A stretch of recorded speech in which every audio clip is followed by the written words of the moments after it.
Bishu doctor, যার নামটুকুই যথেষ্ট লাভপুর তথা বীরভূম বাংলার মানুষদের কাছে।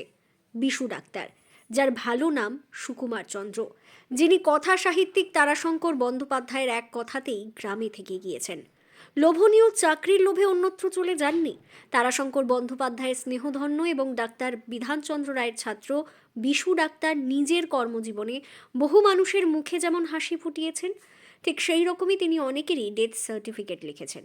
তবে এমন মানুষটিকেই ৯৮ বছর বয়সে দাঁড়িয়ে এমন একজনের ডেথ সার্টিফিকেট লিখতে হলো, যা তার জীবনের সবচেয়ে বড় বুকফাটা দুঃখ, যা ডেথ সার্টিফিকেট লিখতে গিয়ে হাত কাঁপল।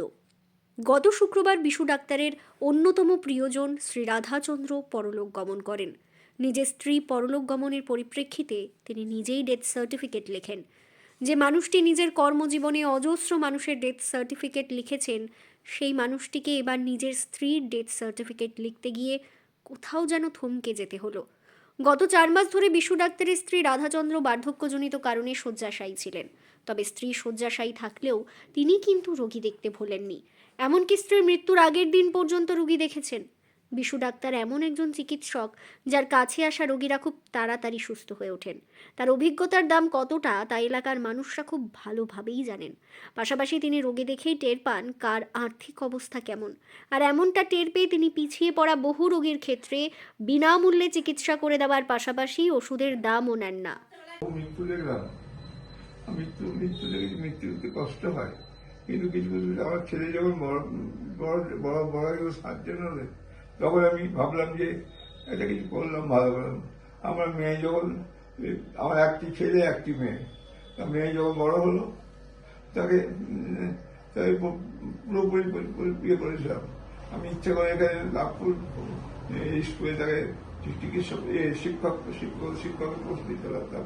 তখন আমি ম্যানেজিং কমিটির প্রেসিডেন্ট ছিলাম, কিন্তু লোকে কি বলবে, আমি সেই লোক ভয়টা করিনি। তো আমার একটা আদর্শ আছে, আমি ইচ্ছা করে করতে পারতাম, করিনি। সত্যিকার শিক্ষা নিকেতনে আমার মেয়েকে শিক্ষিত করতে পারিনি।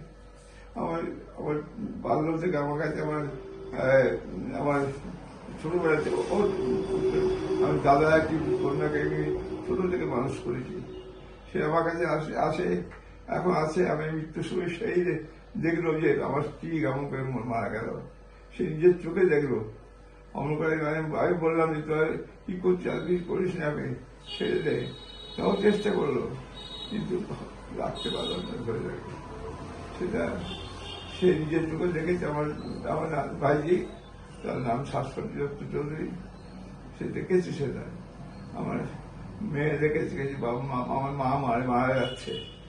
তবু আমরা কি করবো বলো, ভগবানের কাছে যদি কিছু অন্যায় করে রেখেছে, ভগবান বিচার করবে।